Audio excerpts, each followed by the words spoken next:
Bueno, esta es una respuesta a una pregunta que en realidad es una especie de mojada de oreja que salió en internet, sale de un libro. Dross estuvo hablando de eso, que dice: me aburren los ateos, siempre están hablando de Dios.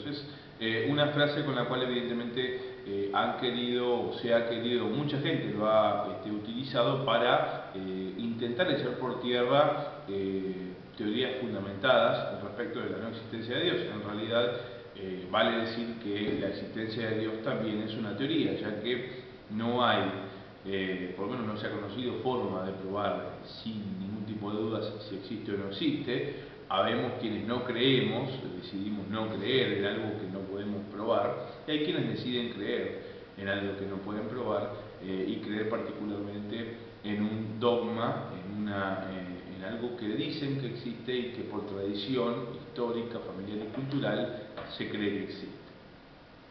Entonces, bueno, Dross ya se encargó de explicar por qué no tiene mucho sentido que esas frases simplemente eche por tierra todo un análisis fundamentado de filósofos que han trabajado en la historia, a lo largo de la historia, para demostrar esto. Así que no me voy a detener en la estupidez de las personas que han intentado con esto tirar abajo análisis completos. Simplemente decir que es cierto que habemos quienes somos ateos y además también hablamos muy a menudo de Dios. Y esto tiene una explicación muy simple, muy sencilla, que bueno, si una persona nunca se ha preguntado, si una persona nunca se ha puesto en duda la existencia de un dogma, seguramente no la debe conocer. Y es que Dios es el objeto de nuestro análisis. Es decir, y no me refiero a que todos los ateos lo hagan, pero yo particularmente, como muchos otros ateos, sí nos ocupamos de hablar de Dios, porque nos ocupamos de analizar y de debatir mucho con teólogos y con católicos y con gente de otras religiones sobre la existencia de Dios. ¿Qué encontramos? Encontramos que la justificación de la existencia de Dios es un dogma, es la fe. Es que la gente quiere creer o que está acostumbrada a creer o que le enseñaron a creer en algo, en un libro, que es una recopilación de leyendas que no tiene ningún tipo de sustento probatorio verídico, por lo menos científico. Por lo tanto, es una elección si uno quiere creer o no creer. Si uno puede creer en el pomberito y puede tener fe en eso, pero eso no es dañino, qué sé yo, es una cuestión de creencias. La cuestión grave en esto, y es por eso que algunos ateos hablamos de Dios, es que a raíz de la existencia de este presunto ser divino, existe todo un sistema de creencias, un sistema de premios y castigos, un sistema, una ley, normas. La gente debe obrar de acuerdo a lo que una organización que en teoría representa la voluntad de ese ser supremo, que en realidad no sabemos si existe o no, y la gente debe obrar en consecuencia. Entonces nos encontramos de pronto con amigos que sufren, que son infelices, porque están en contradicción con esos valores, con esas normas. Entonces, ¿qué hacemos los ateos? Bueno, tratamos de ayudarlos. ¿Cómo? Bueno, mostrándole que están equivocados, o que les han enseñado mal, o que los están manejando. Es muy similar nuestra postura, nuestra forma de actuar, a la de los religiosos que nos golpean en la puerta tratando de convencernos de que vayamos a la iglesia, porque están convencidos de que si no lo hacemos nos vamos a ir al infierno. Y de la misma forma, algunos ateos un poco más militantes, nos encargamos de darle tranquilidad a la gente que está en contradicciones con las normas de la iglesia, y la forma de hacerlo es explicándole que esas normas son vetustas, arcaicas, que no tienen ningún asidero con la realidad y con la actualidad, que vivimos en un sistema republicano y que las normas las dictamos los ciudadanos a través de un sistema que además es democrático. Elegimos a los representantes, los legisladores que van a escribir qué se puede hacer y qué no. Y un ejemplo palpable de eso es, por ejemplo, el reconocimiento del derecho al matrimonio igualitario en la Argentina, que lo que ha hecho es, digamos, echar por tierra un prejuicio que tenía la ley civil, la ley republicana, la ley de los hombres, con respecto a esta cuestión, y que por supuesto estaba profundamente influida por las normas católicas, como la gran mayoría de las leyes y las constituciones, la gran mayoría de los sistemas jurídicos en el mundo que están inspirados en normas religiosas. ¿Por qué? Esto es muy sencillo. Porque el primer sistema de gobierno, por lo menos el primer sistema de gobierno que se conoce y poderoso, ha sido la religión. En la historia de la humanidad, las religiones, las creencias religiosas, han sido el sistema de gobierno más importante.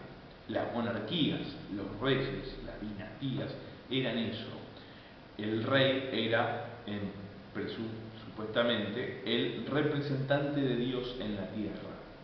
Y con ese poder le decía a la gente qué podía hacer y qué no, le cobraba impuestos y la esclavizaba, y vivía en un palacio mientras el pueblo vivía en chozas, y además decidía quiénes tenían el honor de ser nobles y ingresar al palacio a vivir en una suerte de casta con privilegios a los que solamente el Dios, el rey, como representante de Dios, podía elegir.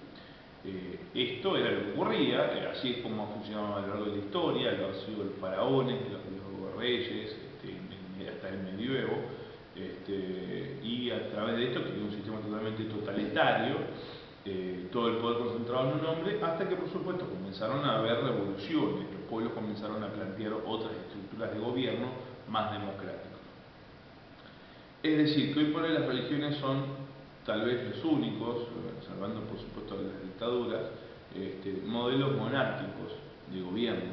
Y en realidad y en efecto las religiones gobiernan a todos aquellos que crean en sus dogmas. Si uno cree en el dogma de la Iglesia Católica, es gobernado por el Papa, el obispo y el sacerdote. Es quien nos dice cómo tenemos que actuar, porque es en teoría el único que puede interpretar bien la palabra de Dios y de Jesucristo.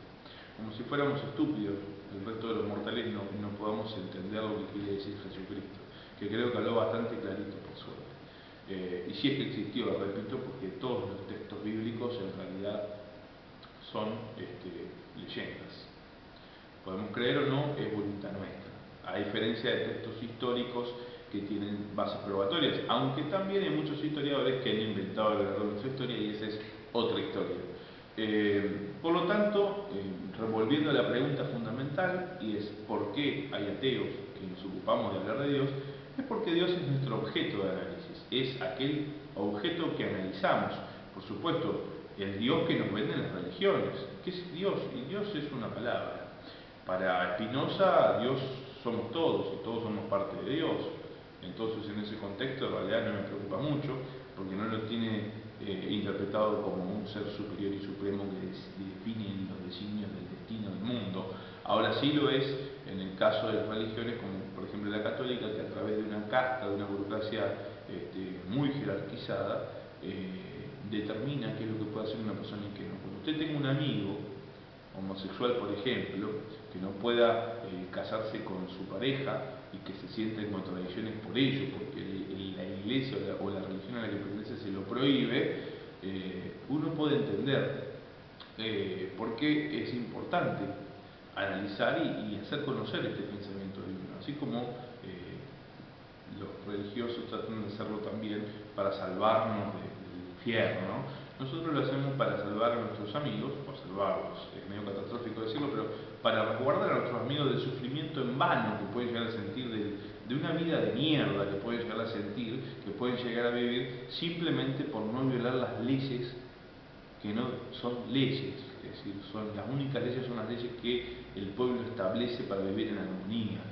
Entonces, si entendemos eso, y aparte si somos buenas personas y no jodemos a nadie, no hay que temer demasiado de nada. Entonces, ¿por qué hablamos los ateos de Dios? Porque es un objeto, por eso lo escribimos con minúsculas, porque es un objeto de análisis, porque tenemos que, para decir que algo no existe, para negar la existencia de algo, lo hacemos con fundamentos. No simplemente decimos yo tengo fe que no existe y punto, como hacen sí las religiones, porque no tienen fundamentos para